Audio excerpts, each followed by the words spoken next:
Hello marketer, it's Ty here with another episode of Lean Mean Marketing Teams. Today's guest is Dan White, author of the smart marketing book, The Definitive Guide to Effective Marketing Strategies. Dan has spent 30 years learning what makes businesses successful, fueled by compelling brands, effective communications, customer-centric innovation, and motivated teams. Dan is one of the architects of BrandZ, the world's leading brand equity development system. Look, this episode is longer than usual, so I'll keep this intro brief, and I'll just simply say that this book is a must-have for any marketeer, whether you're a CMO, marketing manager, or aspiring marketer. It contains dozens of hand-drawn illustrations of classic marketing frameworks and strategies like the BCG framework and Ansoff's matrix, through to contemporary models on brand development, creativity, communications, innovation, and more. This is the handbook you need on your desk to help you tackle any marketing challenge you face. We unpack many of the models in the show today, and I realise that listening to audio when visuals are mentioned can be difficult, so I encourage you to head to growthgenerators.io, head to the podcast section, look out for this episode, and download the notes to the show. The cheat sheet will include all of the models that we discuss on today's show, or you can check out our Lean Mean Marketing Team's YouTube channel and watch the video where we also show the models, or better yet, just buy a copy of Dan's book. You won't regret it, and you can get the link in the show notes. Thank you, and enjoy the show. Welcome to Lean Mean Marketing Teams with Ty Hayes, where you'll hear from CMOs, authors and experts at the top of their game to learn how to create a modern, high-performance marketing team. If you enjoy this episode, please remember to hit subscribe so that you can be the first in line to hear each new episode as it drops. Now, let's get into the show. Welcome Dan White, author of the smart marketing book, The Definitive Guide to Effective Marketing Strategies, to the Lean Mean Marketing Teams podcast. Hi, and thanks for having me. Well, absolutely welcome. I actually heard about your book through a colleague of mine. Thank you, Kerry. She posted about it on LinkedIn. And then I started seeing some more of your models pop up and I thought I should read that book. I think it'd have some useful models to refresh in terms of strategic marketing and some fresh inspiration as well. And it definitely delivered on both. And I can see how it's useful as a CMO, as like a handbook on their desk to always refer back to the strategic models that should be shaping their thinking and strategy. But I could also see it as being highly useful for a junior or a university student. I think you could be threatening some university textbooks here with the models. They do so much heavy lifting and the book's so concise. It's fantastic. So I also think marketing is often fraught with shiny object syndrome, and we're often a bit blinded by the latest tactic. And I think to zoom out, pull us back to these strategies that we all need to be mindful of is very timely as well. So absolutely delighted to have you on the show today to talk about your book. But before we get into that, perhaps can you give me a brief summary of your career to date? Of course, yeah. I spent the first 15 years of my career in various roles within market research. So partly developing actual research techniques, but a lot of time also working directly with clients, advising them, particularly on their brand and communications. That was kind of my core area. And also later on, I sort of expanded into the product development side. So one of my most proud claims to fame is I was one of the guys who helped create the BrandZ brand valuation system that many people will be aware of, especially in the UK. So that was my moment. That was market research. And then I spent nearly 10 years in business development and marketing. So I became a CMO eventually and learnt a lot in a rapid space of time, having been on the other side, advising marketers and then actually doing the job and realizing what isn't useful from a research point of view. So this last couple of years, I don't know what to call myself, a consultant maybe, or a writer stroke illustrator, perhaps. Certainly increasingly, the illustrations have become very important indeed. So yeah. Absolutely. I think that's what was most striking about the book. Visual models are just such a powerful communication tool to simplify complex issues, and marketing. Well, that's my passion. Yeah. That's always been my passion, actually. Yeah. That appears to be complex, but find a way so that anyone can understand it clearly and use it. I just love doing that. Yeah. And you can tell how your career, has influenced what's in the book. It's obviously highly strategic, lots in there around market research, customer, brand research, and the lens you would have as a CMO as well. Obviously, all of these models are extremely effective at different points in time, and it's a good toolkit to lean on. Coming back to the book itself then, what observations, insights, or frustrations led you to write the book? I saw that question when you sent it to me and I thought, weirdly enough, it's not really any of those per se. Yeah. It was almost like it was inevitable that the book get written, because right through that career, so it's nearly 30 years now, I've been doodling. That's what I do. To remember stuff or to try and understand things. I draw framework sketches, lines, doodles, pictures. And I always in pencil in an A5 notepad. I literally still use them. I'm still scribbling. There's a funnel, actually, as it happens. I collected a huge pile of these things. I realized that over time that I found useful for other people as well. Like when I started moving into training roles, or certainly team leadership roles, or mentoring roles, and you try and explain something, you start to use it. The doodle. I put it up on a flip chart, and I realized how powerful that was. So when I had the opportunity 2 years ago, I thought, right, this is the time to compile it. So it took about 30 years to research, and then about a year to kind of put it together and to write the words to go with the images. Yeah, fantastic. Well, there's a lot of research, isn't there, around how models are so much more powerful as a communication tool and how our brains are wired for it. So I can see how you pulled that together. Now, what I thought we might do today is kind of work through the models. Obviously, there's 10 chapters in the book and a lot of different models that are covered. So this was actually one of the hardest interviews to think about and pull together in terms of which models we wanted to talk about and how we might shape the discussion. But I thought we might follow a similar process you'd use to develop a marketing strategy, where we might start with some market research models and then look into setting the business objectives, then how we're going to drive growth, and onto brand strategy, and finishing with how we might help our company innovate. How does that sound? That sounds great. Nice one. Yeah. Excellent. Okay, so market research then, obviously it's a crucial component of developing a robust marketing strategy. Can you start by talking about the role of market research through the planning cycle? Sure, yeah. I think it varies actually a lot, and the kinds of research and the research methodologies that you should be drawing on vary depending where you are in that cycle, or rather what's most important right now to you, I guess. And obviously lots of business have that kind of cycle of some form or another, even if you take certain moments in time. Most companies need to take some moments of time to take stock and to think strategically and to plan ahead and then develop an action. So I think it varies a lot. Say you've already got a plan. Yeah, most companies have some sort of plan in place at any moment in time. Then quite often, one of the things you need to do is to ideate, come up with ideas to execute against that plan. And quite often that means developing a new product. Very often it means developing new communications platforms or materials or ideas, etc. And I think that research is very powerful at providing that kind of context and inspiration. So I think that's good old-fashioned qualitative research can be very valuable there. But also modern techniques like online listening, looking at what people are saying and talking about, what do they care about, what's socially interesting to them. Very rich source of data for inspiration around that.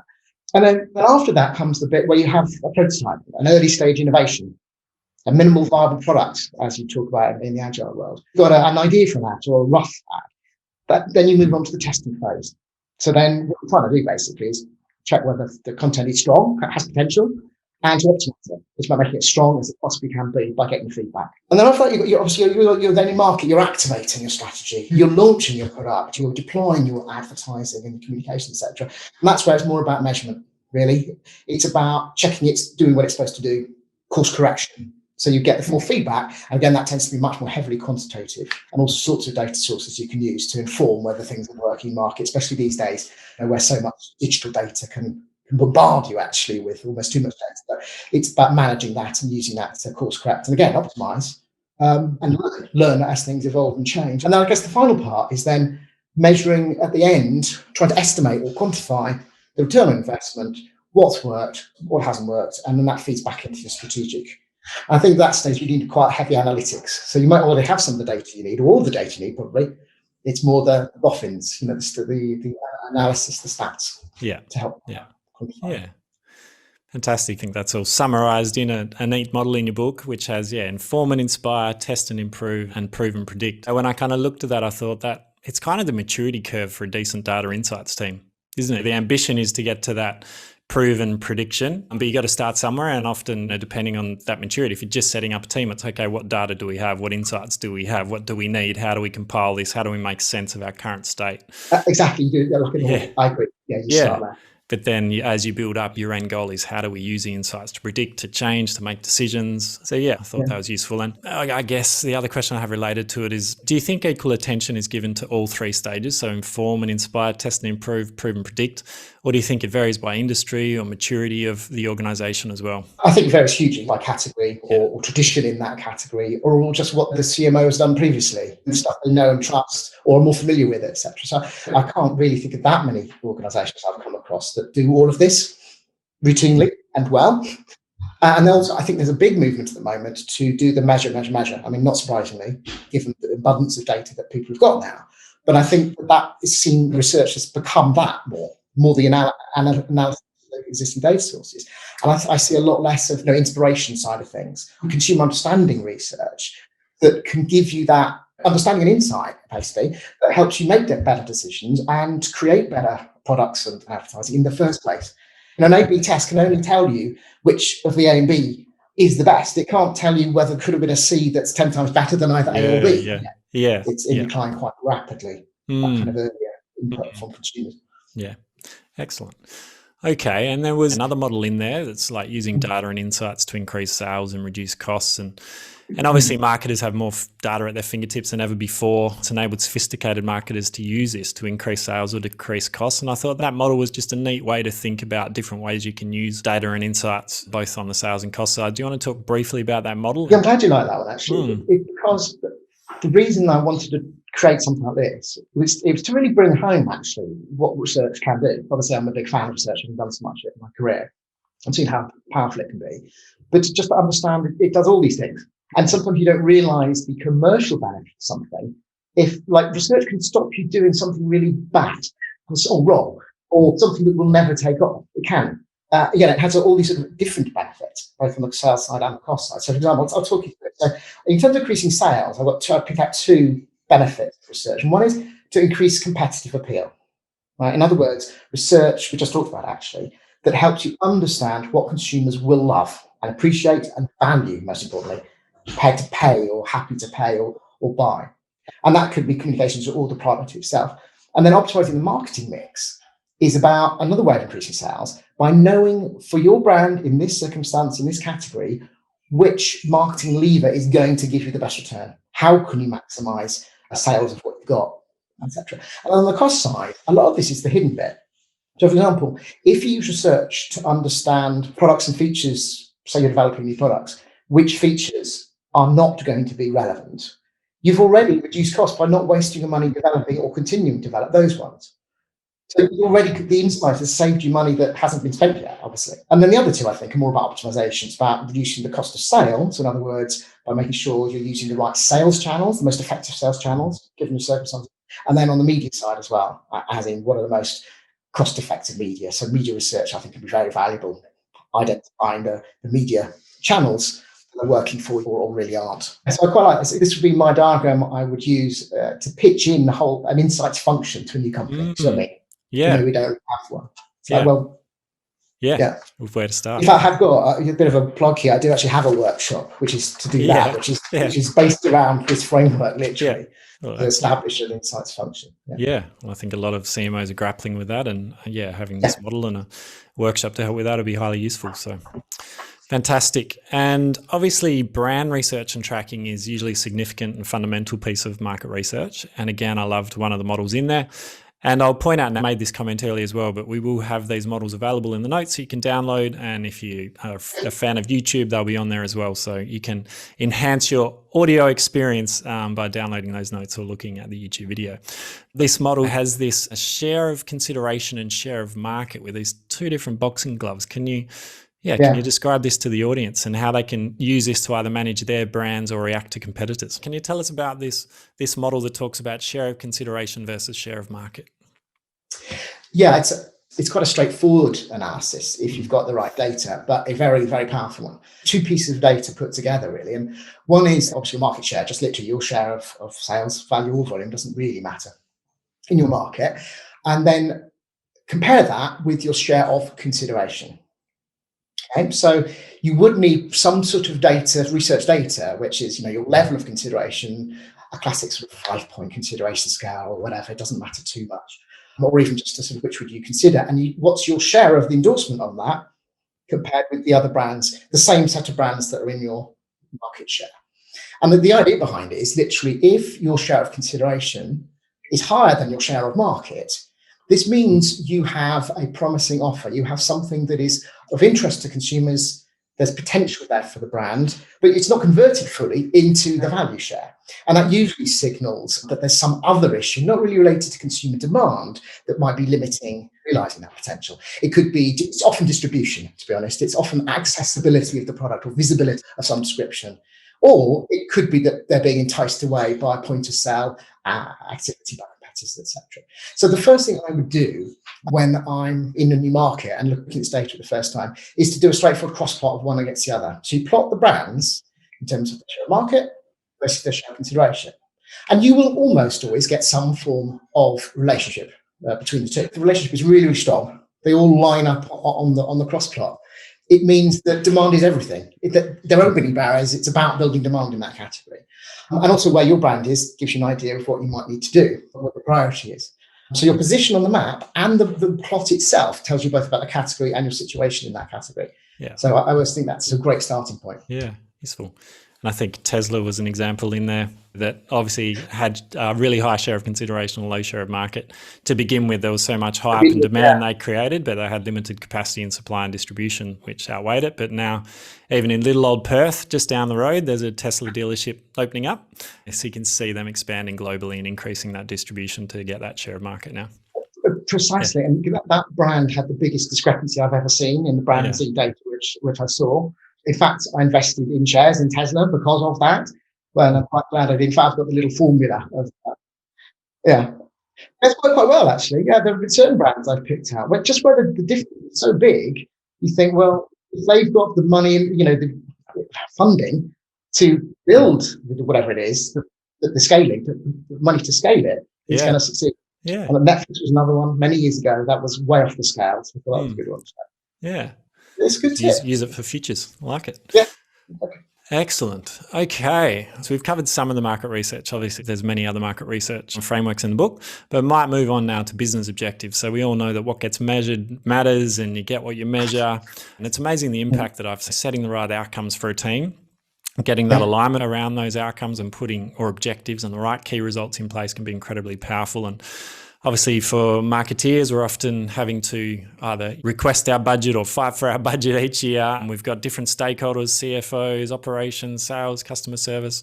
So yeah, making sure we're measuring the right thing and showing the impact of what we do is crucial. And I think you've summarized that really nicely in, again, the business KPI pyramid that you've got in the book, which has financial metrics at the top, customer metrics, and then perceptions. But do you want to elaborate on that a little bit more in terms of those three levels and just some of the measures that are in that? Sure, yeah. I mean, the reason for creating this particular framework was to try, it's like the kind of business KPI framework that a CMO should be pushing for. It's because it illustrates how marketing, the role of marketing, and it's the key driver, usually, of the business KPIs. And it's there in a pyramid framework so it illustrates the connection. So at the top, it's usually one or two metrics, and the key two are the profit or cash flow or both, obviously. That's what CFOs tell me. Then under that, you've got measures, for example, like market share, revenue, and margin. So they're good diagnostics of those sort of top line measures. But then you get into the consumer and marketing related dimensions. And I think that it's kind of three of the key ones are either acquisition or trial, depending on what kind of category you're in.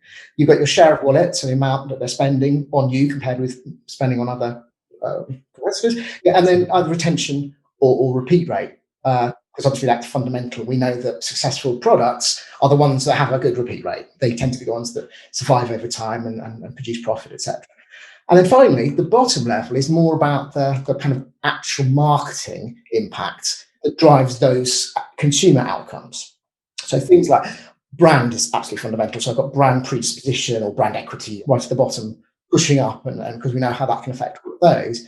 But also alongside brand predisposition, you need that path to purchase impact, I've called it. Because you know that consideration or propensity to buy a brand isn't always enough. You need triggers. You need things along in certain categories anyway, to activate that brand equity and make it deliver its value. So that would be different conversion rates at different stages of them going down the funnel, is it? It's more related, I think, to the impact of what people experience at different. For example, I suppose if it's a kind of category that's more considered, then this is absolutely vital. What impact do they have when they look on review sites, or what impact when they go and explore a couple of websites if they do, etc. So it's kind of which can steer you away from the brand you initially, and potentially even bring in other brands that weren't in your consideration set as well. So it's a very competitive world out there. And we know that brand predisposition is only one factor, and often it's a bias rather than, there's no guarantee of a sale, it's just a bias. We'll be then distracted away. And I think that concept of is quite important. So we want the bias to be strong, and we want the more nitty-gritty activation around it to be effective. Yeah. Absolutely. And I also love that other diagram in your book with this soccer analogy. The brand development is someone lobbing the ball into the square, and then the activation is header into the goal. Exactly. That's great. Yeah. Fantastic. Yeah, I think that's such a useful diagram, starting with the financial metrics, customer metrics, and then perceptions, and you can really see how they ladder up. And then there was another one related on this, and it was estimated returns from marketing. So can you talk us through that model? Yeah, this was more an illustration of the kind of process it's worth going through to try and estimate the impact, the overall financial impact of a proposed piece of marketing or advertising in particular. So it's like a grid. So imagine your proposal is to spend a certain amount of money on some activity in quarter one of the year. Yeah. And then you have columns for quarter one that year, but also quarter 2, 3, and 4, and the next 4 quarters. So you've got, say, a 2-year window, perhaps. When you should work through the maths using assumptions based on your historic understanding, some sensible assumptions, and CFOs are perfectly okay with sensible assumptions so long as you. So in this made-up scenario, I proposed that the cost of activity in quarter one would be $107,000, and then through the grid, so you kind of estimate how many additional customers you might attract from that activity that you wouldn't have had otherwise. And I estimated 2,000. But the assumptions, for example, would be that based on previous campaigns, we'd expect to have 20,000 prospects reached, and at a conversion rate of 10% of them would actually become customers. Pretty ambitious, I suppose, but it could be any figure. It could be 2%, whatever. And then the average customer retention over a year is, say, 60%. So you literally just work through the maths, say, okay, so you've got 2,000 in the first quarter, but 12 months from that, it'll only be 1,200. So 60% of that, the other 800 will have just defected or gone elsewhere, been entitled. And so you can fill in the value across the 2-year period of the additional ones you'd still have. Yeah. And then after that, I think it's quite straightforward, because you just say, well, on average, how much does a customer buy in this market? Say 3 times per quarter. So you put that in, you should know what profit per unit you make, etc. So you can work out the additional profit generated. And the reason I chose this example is to show that actually in that quarter one, you make almost no profit at all. If you just look at quarter one, that came out as 120,000 versus the 107,000 that you spent. So that wouldn't be worth doing. But then actually, when you look across the whole time period, suddenly it just keeps adding. And people often forget that activity that brings in people into the fold, the benefit isn't just when you bring them in. It's not a one-off hit. It's for as long as they stay with you. And I think that gets missed a lot in calculations. Yeah, absolutely.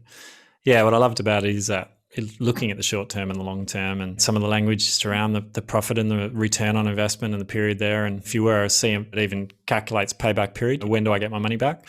And, if they're looking at other things like cost of capital, they have a certain return rate they look for on their money. So start talking in that language in terms of when the payback period is and what the likely return is, and you might get some stronger results. Fantastic. So we've done our market research, we've got some objectives in place. So next we're looking at how are we going to drive growth? Obviously, when you're deciding that ANSOF is a classic, the growth strategy matrix is a great starting point. I think many companies perhaps during 2021 would have been looking at this in reaction to COVID-19 conditions, thinking about where they're going to get the growth from and adjusting their strategy. Obviously, different quadrants require different funding levels and have different risks attached, and there's no certainty that new products will be successful or existing products will be suitable in new markets. But maybe if we backtrack a bit, can you talk us through this ANSOF growth strategy matrix? Just a reminder for CMOs, I'm sure if you've studied marketing, you've heard of this before, but maybe a quick refresher, and then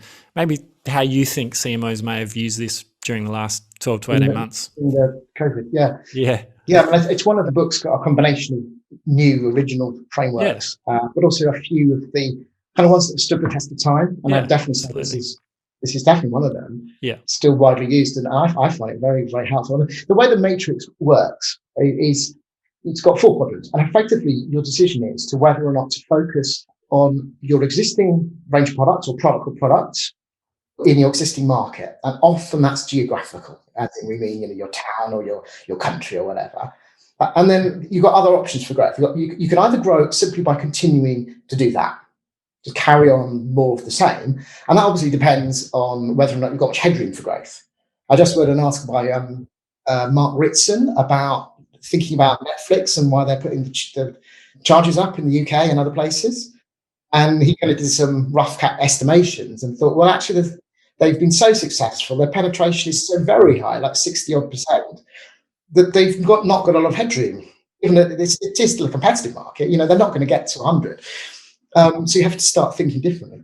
Their solution is actually to be able to put up the price because they can still command it.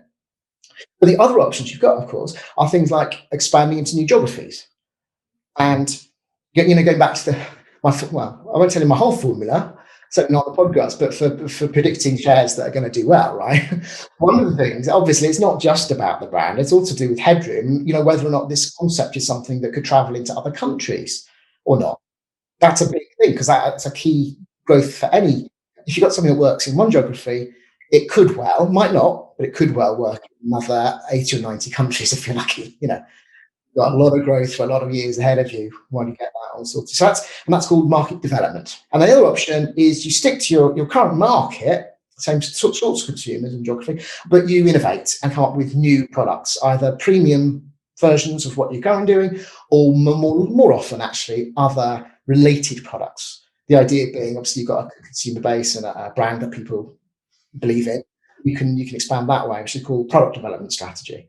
And I think that's probably the first question any marketer should be thinking about every year is, are we going to stick to market penetration, carry on with that, market development or product development? But that's sort of the first question I'd recommend each year for a marketing team. Yeah, fantastic. Oh, so your second part of the question was COVID. Yeah. How do you think companies have used this and adapted their strategies in the past 12 to 18 months? I suspect few of them have been able to expand beyond their current. Yeah. In fact, we know that some have retrenched into it. Like I was reading about McDonald's in the UK and other places. When they're opening their stores, their restaurants again, they've got a much smaller menu. So they're just focusing on actually slightly fewer products than they had before. And obviously that's partly by necessity. It's less crowded, but you can see how companies are focusing that, get that growing again, get that sorted before. But I think it's quite useful to think about baby steps in other directions. What can you do? Like the first step might be to just innovate just around the core. So small innovations. I always think of them as being flavors. They're not always flavors, but you know what I mean? Something quite straightforward and low cost that still generates potential for a little bit of growth before you then do more. Wow, there's been a lot covered in this interview so far. As a marketing leader, we know you like to spend more time taking action and less time taking notes. So we've got you covered. We packaged up all the tips, strategies, and resources from each episode into some beautifully crafted notes just for you. Not ugly AI-generated transcripts, but real notes taken by a real person on our team. To grab the notes, head on over to growthgenerators.io, look out for this podcast episode and download the notes. But be quick, they're only live for a few weeks after the episode airs. Now, back to the show. Yeah, I think it's spent a lot of time in university marketing. I've definitely seen locally the international numbers dropping off or drying up. They've obviously had to think about how to solve that problem in terms of online learning and retaining the customers they do have and thinking long-term about pipeline development, but really focusing back domestically and making sure they capture as much market share as they possibly can, but also product development. We've seen a lot of new short courses and focus on slightly different segments as well with different government funding attached to that. It's a simple model, but can be quite powerful. And then related to that, I think scaling to new regions when we're not in a COVID-19 situation is another growth strategy. And you outline again an org model to facilitate this in the book. And it's kind of a classic hub and spoke model where you have the central headquarters has strategy, product innovation, and brand development, where the spokes or the countries have application of BD content, local activation content, and media planning. And, you provide some nuance where in some cases the regions may take the load for some product development, and you make it clear that the spokes need to really feed consumer insights back into HQ. Right.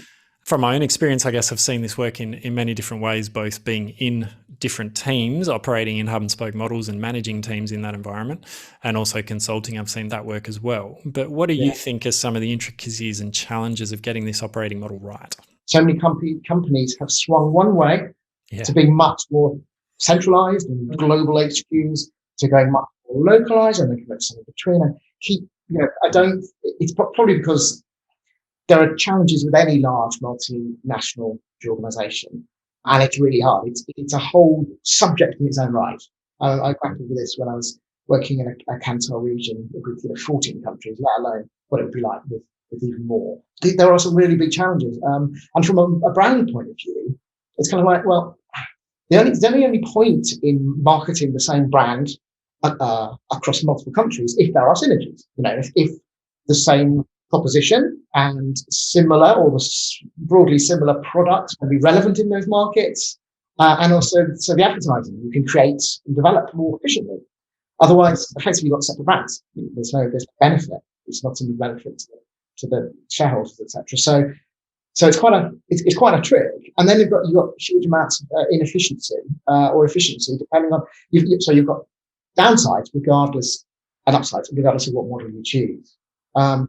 But I think some of the bigger brands, some of the most successful brands in the world are starting to learn where the handoff should be. And I think that distinction between, I guess you'd call it more brand development, being it centralized, and the more activation, especially media. Media is a very localized, it's bought locally, there are emerging global ways of buying media, but it's still very, very localized. So it's more, when does advertising, are you just going to give ideas, inspiration and thoughts, and the countries do all their own? Or are you going to be creating some actual content that then gets used or adapted and used or voiced over and used or not?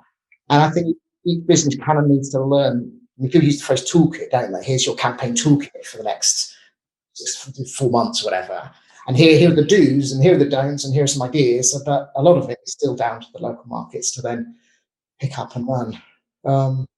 It really is a minefield. I just thought of more issues that, like professional development, becomes a challenge if it's easier if it's all in one reporting line or even location. And whether it's a licensing or a franchising or part of the same staff or different P&L, and there's so many complexities with it. I think what I've seen, obviously critical to it, is strong communication between the hub and the spoke and effective channels for two-way feedback and and almost equal participation. I think the risk is where the spoke sees the hub as the mothership and they just, do as they're commanded. I think where it's two-way and equal. And I think having documented processes, like I'm actually doing a project with a client at the moment where we're actually going, okay, what's your global strategy to then get to your market plans and who's involved, which stage, when do they provide input, what does that process look like to develop the strategy and then execute. Similar with all marketing, the more you can bring people in early and get the feedback and the insights before you share with them the campaign that doesn't resonate locally or doesn't translate. No, absolutely. Yeah. Thinking of it as a team, as one team, and like any good team, you'd have your goals and roles and your rules that everyone follows. And that's clear and everyone knows that. And then collaboration beyond that. Yeah. No, nice. Well, you've answered your own question back to well, but it's still incredibly difficult. I'm sure there'll be many listeners going, how do we solve this? So then on to brand strategy. It's obviously another absolute critical part of your strategy. And I love one of your models in there, the brand pinata. I think it can be difficult to get a mnemonic to work on many levels. And I like this. I'm not sure you should hit the customers with a stick in the center of that. But no, I love it how it has, purpose, insight, needs, associations, testaments, associations. So if you think of a pinata and then you've got customers in the middle. So that's a very quick definition of it. But can you talk about how this model came about and how CMOs can use it? Yeah, I think the best way to explain the pinata is by example. So the example I find that brings this alive nicely for people is Snickers. the chocolate bar Snickers. And there's been a lot written about how successful that brand has been because it had a really clear idea of what it wanted to be and how it's going to do it. And the pinata brings that alive, how a brand can do that. So P stands for purpose. So it starts with customers, I should say, the heart, the thing in the middle, defining who you are. So for Snickers, for example, it might be teenagers and young adults. Brands need to know who they are going to be targeting, appealing to. Then purpose. And this is the purpose, not a high level purpose. It's not meant to be save the world kind of purpose.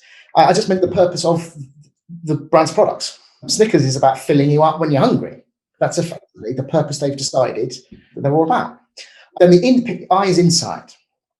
Now, insight is meant to be a truth, if you like. The target audience will recognize, identify with, the brand that is the inspiration for the brand, particularly the brand's communications. So the insight that Snickers found is that people's temperament actually changes when they're hungry, because of their blood sugar being low. Mm-hmm. It affects people's mood. It's hangry, right? Yep. Exactly. Mm. Which you can see how that has led to and inspired the famous campaign that they've been running and evolving for many, many years.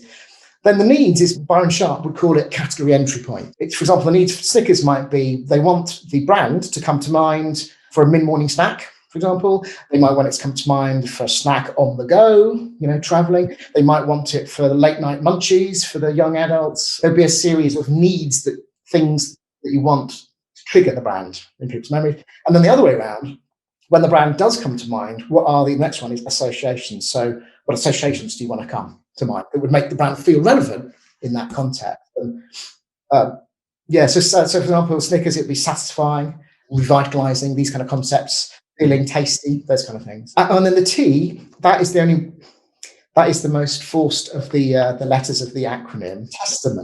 Testaments, as in proof points, things that testify to the fact that is. So for example, for years, Snickers have used the fact that they're full of peanuts. It's one of the reasons. Nutritious peanuts are one of the reasons it fills you up. It's the old model from added value. We called it reasons to believe. They had benefits and they had reasons to believe. And then the A of the pinata is probably the least, I would say, one of the least fully exploited by marketers. Some do really. A lot of marketers don't seem to have got their head around the importance of the A, which is assets. So distinctive brand assets. So it means specific sounds or images or words or colors even that you use again and again and again, and they help your brand to be easier, come to mind more easily, and to help your advertising to be better branded, etc. So for Snickers, it's that phrase, literally, "You're not you when you're hungry," or the Mr. T character from the previous campaign, a specific character. It's a good way of doing it.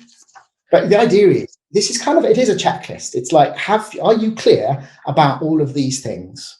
And if you're not, do some research or think it through so that you're really clear. And I think the brands that are clearest on that, it makes other decisions about innovation and about advertising and about channels. It just helps the whole process from that point onward, I think. And it means also you'll build a brand, you'll build something in people's heads over time. Yeah.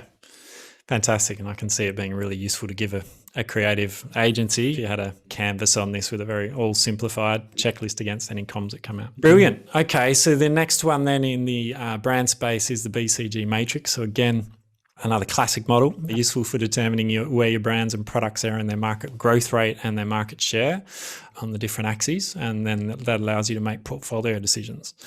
But I think it's perhaps not as always straightforward as just moving brands around on the board. If it was, it'd make our life a lot easier. But if we take an assumption that the audience is quite familiar with this model where we have high and low growth rate and high and low market share, and we've got cash cows, dogs, problem child, stars, maybe if we just dig into it a bit and think about how long can you really milk a cash cow in today's hyper-competitive market? And do they still require a baseline ad spend to defend and maintain that position? Yeah. No, I think it's a good place to start because obviously, a really good use of this matrix is to identify your cash flows, de-invest in those, use that money to fund your start. I mean, that's the classic thing to do, isn't it? And I think that still makes a lot of sense. But I think you're right. You can't. In any competitive market, we know that if your share of voice goes too low, competitive, your share of voice as a proportion of your share of market, that ratio, if that goes too low, you're almost certainly going to decline in any competitive market. But we do know that if you are a big brand with a high share in your market, like how Cash Cow does, then you can get away with a lower ratio than the smaller brands. It can be as low as 70% rather than an index of 70, which saves a lot of money. But yes, I think you're right. You can't just stop investing, otherwise, quite quickly it will dry up of milk. Yeah, that's right. I know it's horrible to use this as an analogy, but you almost want to give it as little feed as possible so that it still produces milk. Apologies to the vegetarians out there, but it's not literal. That's fine. You know what I mean. You need to work out that point that will keep it ticking over, and use media cleverly. Actually, if you're lucky enough, this is the one of the things that goes back to the pinata. If you're lucky enough to have built strong distinctive brand assets around your brand when you were investing more and more in the past, you can use those at a very low level of spend and yet still reawaken and keep the brand relevant, hopefully, and certainly salient. Not necessarily relevant because you might need to innovate. You can do sort of low level innovation, again, different flavors to keep the brand interested. Yeah. So that's why I'm so passionate about the assets, because it's at this point where you get your money back. Yeah, absolutely. They really are an asset, aren't they? And then, do you think this model is more easily applied to some industries over others, like FMCG versus a service organisation? I think probably yes, a bit. I think the principle's the same. Yeah. It's just that in FMCG, I guess it's probably lower cost to be able to have a portfolio. Still expensive because you have to build the brand, but so much of the costs are consistent across the different brands that you're making. Therefore, you're more likely to be able to afford to have built, if you like, to have a portfolio. Then you have the benefit of being able to reallocate funds from one to the other. Whereas a service, maybe not. I don't know. If you're growing a service through acquisition, well, why would you ever buy a dog, for example? You wouldn't. So it kind of, I don't know. I don't fully know the answer to that question. I don't have a strong opinion about that. My gut feeling is it's particularly relevant to packaged goods, but I don't think it's exclusive. I think if you do have a portfolio of service brands, they do fall into this category. I can't see why you wouldn't use it, actually. Yeah. I think the complexity arises where it's people and departments involved. From a strategic perspective, it's okay, this department, and again, coming back to university example, would sometimes do this modelling for our courses. And, you could easily go, and depending on how centralised or decentralised the university is, you could make some arguments for, let's de-invest in this dog. Not that you'd ever use that language around a university, but there's so much complexity where you've got tenured professors and staff and all these people involved in delivering that service. You can't switch on and off the investment in the same way as you can, for example, with things like advertising or packaged goods. Yes. Yeah, but it again allows, I guess, different benefits of centralisation versus decentralisation, because it's fully decentralised and you may have departments investing as much as they can to prop up that dog, whereas if it's more centralised, then you can make those strategic investments into the stars and the other parts of it. But yeah, still a very useful model. And then you've touched on some of this already, but the next one is kind of burst versus drip. So when it comes to ad frequency, there's a lot of research on the long and short of it. Brand development spend versus brand activation. But yeah, I thought the model in here was really useful just as a reminder about burst versus drip. So can you quickly give us an overview of that and explain the science behind it? If you have a certain pot of money, most people have got a finite pot of money, most brand owners, it's usually, with exceptions, it's usually a bad idea to blow all that money, say, in the first quarter in a short space of time, almost in all scenarios, right? Because basically, we know that the diminishing returns effect, the extra bits that you spend don't give you as good a return as if the early amount that you spent or would have spent. You see what I mean? Because there's less headroom, it gets harder, or you're hitting the same people again and again, and we know that there's a diminishing returns. The effect of seeing something 10 times versus 9 times isn't that much, or practically nothing compared with the first few. The good news is that advertising effects decay. And usually, you're back to where you would have started about 4 months-ish, approximately, close to anyway, where it started. So if you have gaps and then spread your spend across, say, 4 quarters, then each one can be more efficient. Each time you spend is going to be back to that higher efficiency. So overall, the level of the effect is greater than it would have been than if you blown it all once and then basically had no effect for the rest of the year. Do you see what I mean? Yeah, kind of a marathon versus a sprint. And I think there's some good numbers that back it up in the book, and it's probably worth the investment and worth taking that model when you're fighting for your next budget for ongoing media investment rather than these short bursts. I think that's the thing, and that's why always on has become a thing, because it is more efficient unless you need to concentrate it for some reason. I think there can be a lot of myths about kind of needing to have minimum frequencies.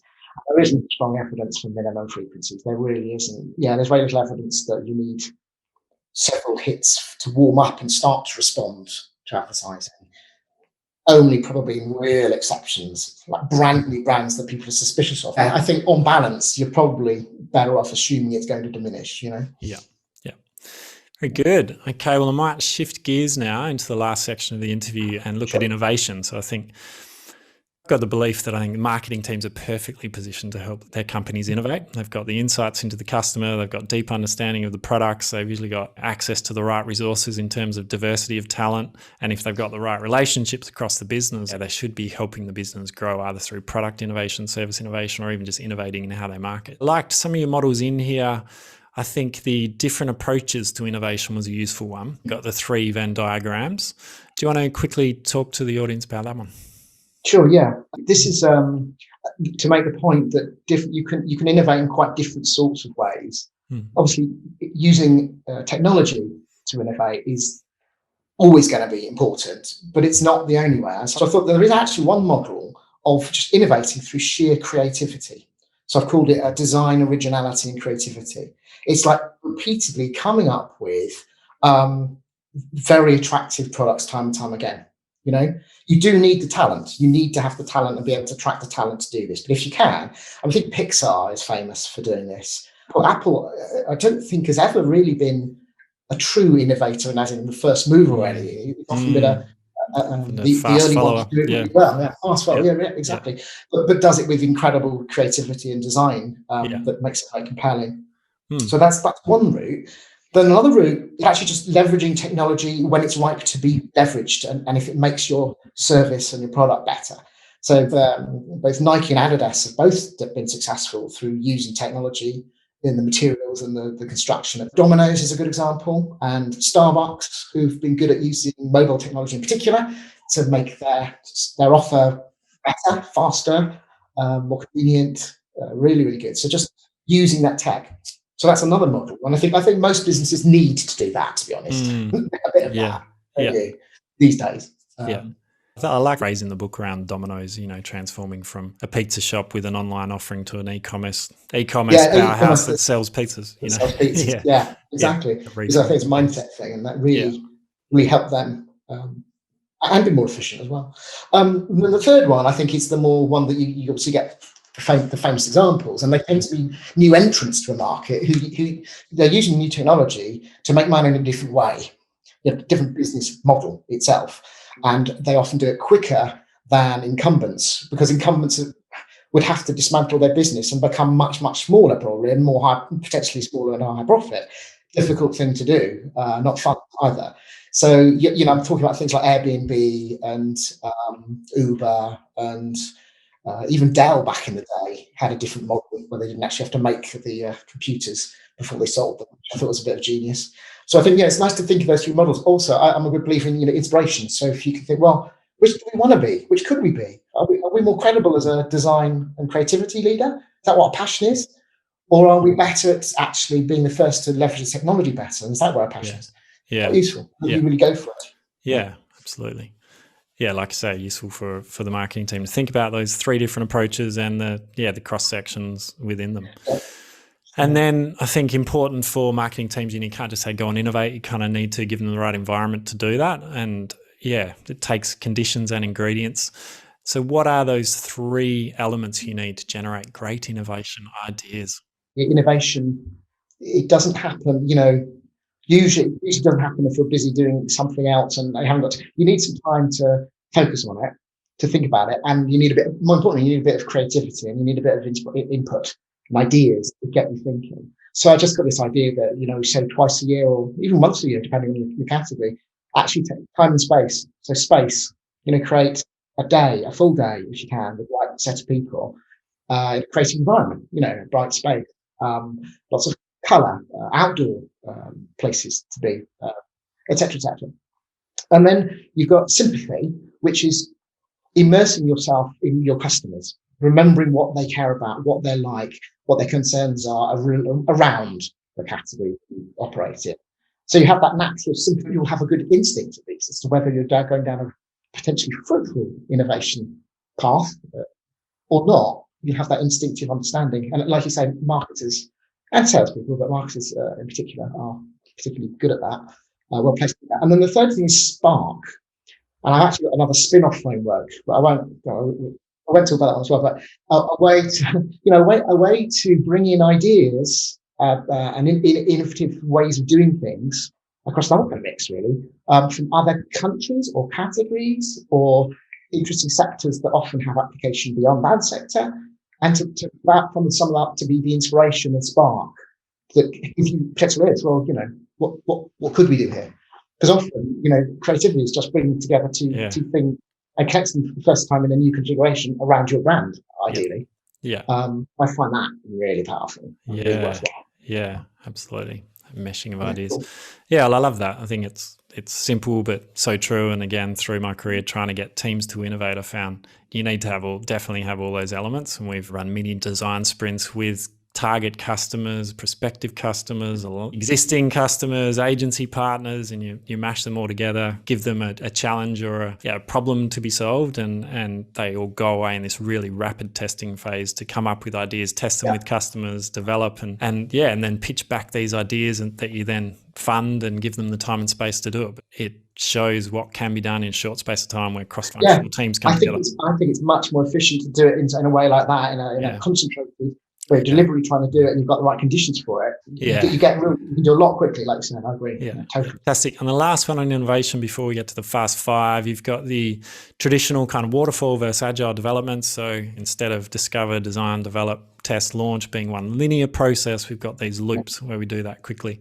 Obviously, there's been a lot of buzz around agile and talk about agile development and some of the agile marketing, the advantages it can deliver. I guess my question here is more pointed. We know, well, I think since the lean startup and the whole movement in software, it obviously allows you to test software with live customers, get feedback and iterate before you build a ton of features that nobody wants, and you continue to optimize the product. And I think for marketing, it's a bit the same. You get to test value propositions or media channels or creative before you invest in the campaign. But yeah, do you think this way of working cross marketing can provide a competitive advantage for teams, or what's your view on agile for uses beyond product development? Yeah, I'm a big fan of that, and I know a lot of big companies, not software companies, are using it pretty effectively, and I hear good things anyway. I kind of think it's inevitably a good way of doing sort of anything where you're developing something. Yeah, it just feels like it has to be logically, just because of the characteristics. I mean, it ensures, because things. I think the main thing is that it's that efficiency, isn't it? It's like you won't go down spending time and money working on something when actually you don't know yet whether or not it's relevant or is still relevant, especially if it's a year ago since you first invented it. So it just feels like anything where you show, and again, it's my experience in my career developing in my world, it'd be new research products in particular. Yeah. Just that early, feedback on the broad concept, and then when you've got a little bit more clarity, it just steers you. And by the end, you kind of know it's right because it's got there with feedback. So yeah, I believe anything when you're developing something, elements, not the whole, scrums and process, but the concept of regular and frequent feedback and improvement testing is probably the most important thing for me. And collaborative way of working that you need to do that. Yeah, absolutely. I would agree on that one. Well, we've obviously touched surface on quite a few models. Is there any particular model we didn't talk about that you desperately want to chat about, or that you'd really like to share, or any other advice on how the audience should best approach your book? The one that I've had the most positive feedback that surprised me, but in a nice way, obviously, would be the media priority matrix. Mm-hmm. It's the one where it helps you stand back and go, well, what broad types of marketing intervention are going to be relevant for my brand, given two important things? Like, have I got an exceptional product or service experience or not? A lot of brands don't. They're fine. But if you have got one, you've got to remember that getting people to experience it and rave about it, it's central. You mentioned Tesla earlier. Tesla, actually something that's very compelling once you sit in it and even better drive it. So what have they done? The right thing, which is to put it in millions of shopping malls around the world, so people can sit in it. And once you sit in it, you want, well, a lot of people, of a certain age, probably want one. And that works, and therefore that's a priority for you. But I can't think of many brands that have done that. Car brands, a few, but not many, one or two. They've really gone for it. Whereas actually, if you've got a mediocre product, especially if it's in a boring category, you're going to have to focus on paid advertising if you want it to grow, and you're going to have to accept that your return is going to be less because of that. For example, potentially, it's just stepping back and what's the role of sampling? What's the role of paid media? What's the role of earned media? Have we got a brand that people love? A category people love talking about good brands. Okay, let's leverage that. Anyway, so that pleasantly surprised about that one. Yeah, I remember that model as well. And I think it had whether it was a high value or low value category on one axis as well, didn't it? Brilliant. And what are you most excited about in the future, or what are you working on next? Oh, that's easy. I hope you've noticed in my branding, but I've got two main colours. There's this sort of green colour, and the other one's a sort of pinkish, reddish pink colour. So obviously, to go with, so that's my first book. So for those who are listening, it's the Smart Marketing book is actually in that kind of bluey colour. But my second book's coming out in the summer, and it's going to be the reddish colour, and it's like a yin to the yang, if you like. Okay, yeah. But it's quite different. It's actually all the soft skills you need. It's not marketing; it's soft skills. It's about listening and communication, presenting, networking, all sorts of things. But it's the other half of the scribbles that I've been collecting. I'm really excited about that, obviously. Yeah. Again, for CMOs, stakeholder management, leading teams, communication, all absolutely critical. So exactly, and I think the way you simplify with your illustrations is so powerful. So I'll be looking out for that one. Does it have a title yet? I think I'm allowed to say. I can't see why not. It's going to be called The Soft Skills Book because it's part of this series. We'll look out for that one in the late summer, I think. Yeah, fantastic. Okay, Dan. Well, we are now up to our Fast Five. Are you ready? I think so. Does this have to be very fast? Is that the idea? Yeah, quite fast. I'm ready. So what do you believe are 3 essential capabilities or criteria of a high-performance marketing team? I've got collaboration, commercial savviness, and data skepticism. I like that. Challenging what you see and digging deeper. How would you describe your team's culture in one word? Well, working pretty much on my own for the last 2 years, I would say it's a bit obsessive, actually. Inquisitive. Curiosity and inquisitiveness have always been a feature of me and my team. So I'd say that. Curiosity, probably. Yeah. Very good. And what's one metric you've successfully used to track and measure team performance, or that you think is an effective measure to track team performance? Well, when I ran a team, co-ran a team, technically, we had happy hearts, happy minds, and happy days were our 3 dimensions. I can't remember the exact question, but the happy hearts one was the most important one. And it was something about along the lines of feeling good coming to work in the days where people went into the office. Feeling good coming to work felt really important to us as a team. Makes sense. And what's one skill or capability you've learned recently you wish you'd developed much sooner in your career? Depends what you mean by recently, but I remember the moment where I realised that listening skills were actually quite important. Really important. And then I kind of focused on them, and that transformed my career, literally. And what book or books have you read that you found yourself recommending to others, or that you think the audience would gain value from? I hate to admit this, but I really struggle reading just books that are just words. I'm so visual. I just really... It's so daunting if it's got nothing but words. Talk to someone about it and ask loads of questions. So that's how I've always learned. But there are few books. I'm looking forward to a book called The Attention Economy. I've only just got it. I haven't read it yet, by Karen Notting-Field, because it's supposed to be a very good read for understanding media without I love this quote at the back. In a world where misinformation often speaks fastest and loudest, Karen's voice is an important one. No bullshit, basically. Yeah. That one I'm Excellent. looking forward to. I don't know how good it is. And obviously, how brands grow, 1 and 2 have to be on marketeers. They have to understand those things to succeed. Yeah, absolutely. Fantastic. Well, Dan, where is the best place we can send people want to find out more about yourself, your company, or grab a copy of your book? I think best starting point would be, well, it's 2 places. My website, recently launched. It is just called smartmarketing.me. Yeah. Kind of word. Anyway, Yeah. smartmarketing.me, or actually just LinkedIn. So Dan White on LinkedIn, the one that says author of the Smart Marketing book, rather than the other 40,000 Dan Whites on LinkedIn. Yeah. Just connect. Yeah.